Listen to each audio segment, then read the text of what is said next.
Hey everybody, welcome back to the Audiomo podcast. This is going to be a new separate section, as you know by clicking the video, called Album Talk. We're going to be reviewing random albums from bands we had never heard of that we stumbled upon on Bandcamp. Now, how we're going to be doing this, we're going to be giving our overall impressions of what we think about the music itself. Then we're going to be talking about the production side of things, and we're going to be ending it off with whether or not we bought the album after listening to it. So, Dave, we're going to start with you. I asked you to find a band in Glasgow.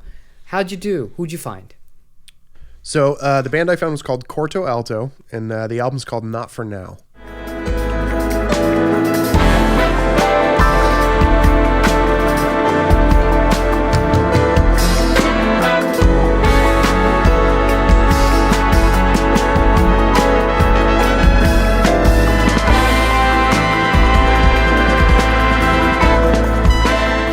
So, as I told you last time we started doing this, I had a difficult time finding albums. It seemed like a bunch of the albums from Glasgow were just instrumental hip hop, and it took a few hours of looking through stuff, and I finally stumbled across this band, and I got to tell you that it's fantastic stuff.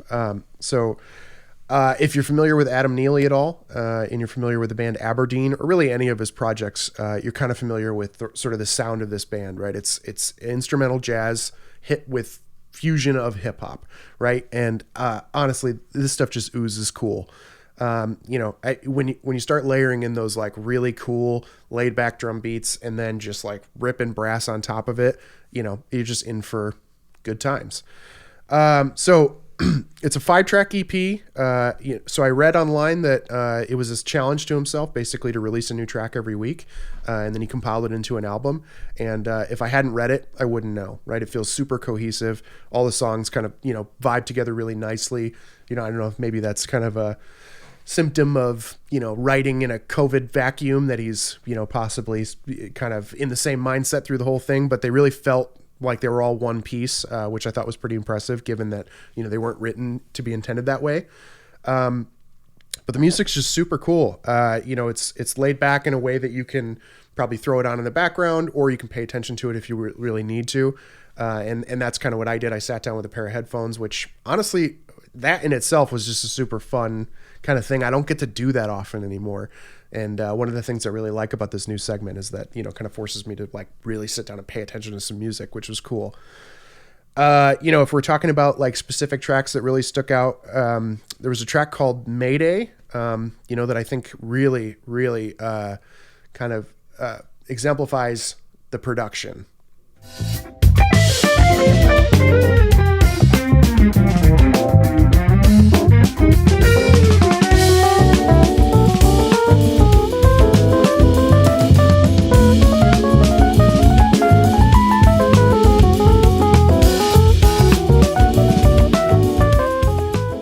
So I think the coolest thing about this track is all the low end mixing that's going on. And right from the get-go, you kind of hear that there's this kick and a bass that are living really nicely together. And then on top of that, there's a bassoon, which as a mixing engineer, just sounds like an absolute nightmare, right? 3 instruments that live right in the same space. And somehow, they've kind of like figured out a way to make them live in a place together while still sort of occupying similar spaces. That's just super clever.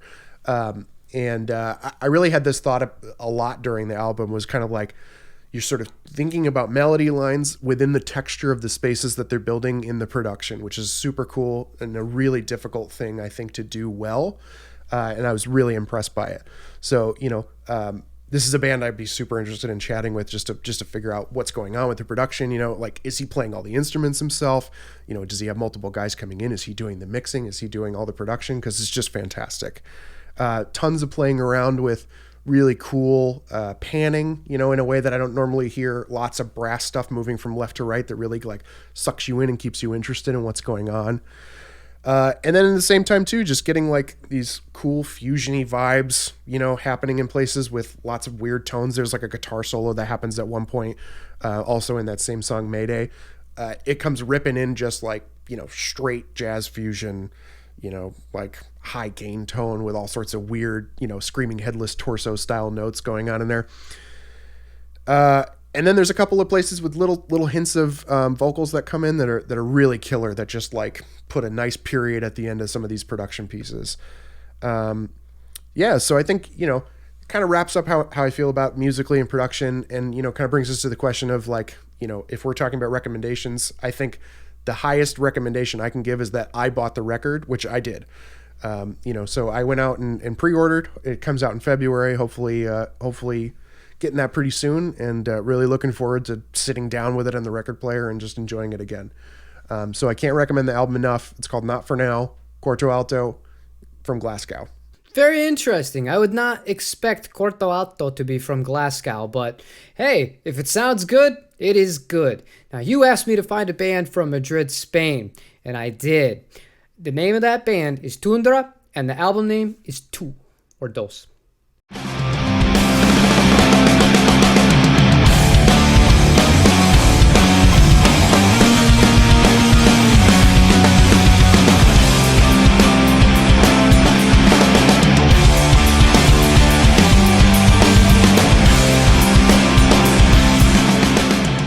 So right away, as you could have heard from the example that I picked out there, it's very heavy guitar. And I struggled like Dave did to find this band because when I was searching in Madrid, a lot of it was electronica and trance. This was the first kind of rock labeled thing. And when it came on, I was instantly hooked on it because it just sounded gigantic. And the guitar tone was really cool.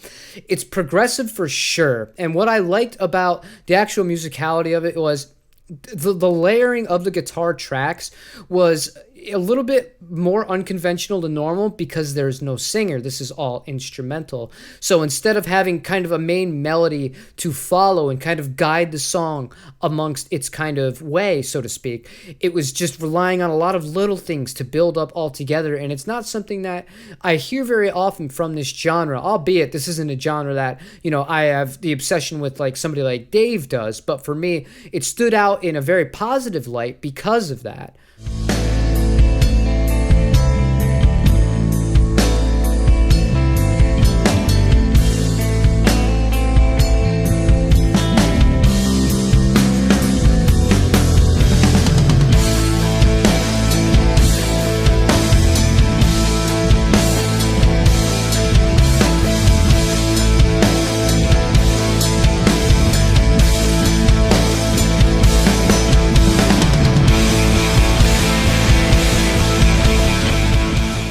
Now, that last song that I clipped there was called Maghreb.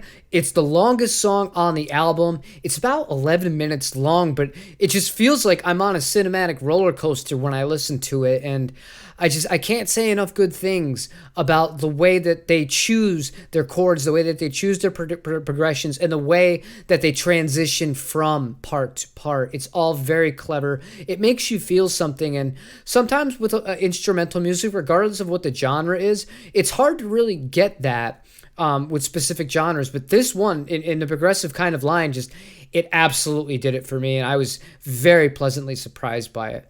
So when we're talking about the actual rest of the production itself, it's not too much else I can really say about it outside of the fact that it sounds really big for the majority of it, but also the parts that are softer, it doesn't feel kind of empty and hollow in a sense. Even though there might not be a lot going on, they do such a good job of the kind of like those ambient notes and the ambient effects kind of make up for the fact that there's not maybe a whole lot going on in the sonic kind of sphere here. So it flows really well without kind of like an extreme drop off. And I really appreciated the way that the engineer was able to do that for this, because this seems like something that would be a very tough challenge for an engineer to make it, kind of uniform in that sense. But wrapping this up here, would I recommend this? Did I buy this album?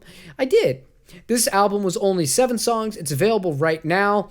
They have 3 albums. I haven't listened to the other 2. The others are just in Roman numerals 1 and 3. I picked 2 because it was the one that popped up, and I was very, very satisfied with it. If you're somebody that wants to have something that's aggressive, but also has a little bit of heart to it, where you can feel it, I'd highly recommend that you check this band out. They're absolutely great.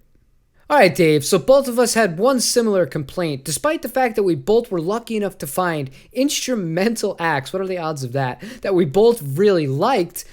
it was tough sifting through other genres that we don't really like. So instead of picking a city, why don't we go ahead and let's give each other a genre to kind of work with here. I'm gonna let you pick for me, and then I'll pick for you. You can go first. All right. Well, I'm gonna give you a challenge. I'm gonna challenge you to find something in the acoustic genre that doesn't immediately put you to sleep. Thank you. Thank you for that. You're it's welcome. not like I get it. Yeah, no, that'll be fine. I'm sure I'll find something great with that. For you, though, I know how much you love Joe Bonamassa, so why don't you find me a blues record? Yeah, I asked for it, right? I asked for it. So going forward, that's how we're going to be doing this. It just seems like a really fun way to get into bands, and I kind of like that there's going to be kind of a structure that we can stick to that you guys can also follow along with, and give us your thoughts in the comments down below. If you like these clips, these are all things that you can go and listen to on Bandcamp right now, free of charge, if you want to buy the album. And we highly recommend supporting any musician if you do like the music, because obviously we are musicians and we appreciate when people support us. So if you like any of this stuff that we link, go ahead, download the stuff, throw them a few bucks for it. In cases, both of these albums in the Toundra duos, for me, fantastic. Highly recommend. Well worth the money. And Dave, the album you had again was? It's Corto Alto, Not For Now. And as we're saying too, definitely recommend going to listen to it on Bandcamp. And if you're going to pay for it on Bandcamp. At all of the platforms, they're doing the most for the artists, and it really goes, directly to them, which is great. And it's not 0.0005 cents of a stream or anything like that. So please go check them out on Bandcamp, and if you buy anything, buy it from there. Perfect. And just to make this even easier on you guys, I'm going to include links to both of the albums that we talked about today in the description down below. That way you don't have to do any searching. Be super easy. I'll just write Toundra 2, Jim's review, link, and then Corto Alto, Dave's review, link. Make it very, very simple. So that's all we have for you guys today. This is going to be a pretty cut and dry thing, but we look forward to doing this more in the future. And hopefully our goal here is to be able to get some of these bands on, talk to them about their songwriting process, their production process, because Dave would love to pick a lot of people's heads when he hears good production. I know how he can get, and I totally understand it, like a kid in a candy store. But other than that, thank you guys for checking this out. Leave a like if you enjoyed this, if you'd like to see more this style of content, because I know that the gear demos are cool. You guys want to see new guitars. I like new guitars too. But the music is what's most important at the end of the day. So again, Dave, if you have anything you'd like to say before we shut this thing down, let her rip. I'm all good, man. Beautiful. Thank you guys so much for listening or watching, depending on how you check this out. And I'll see you tomorrow for regularly scheduled guitar content. Take it easy, you guys.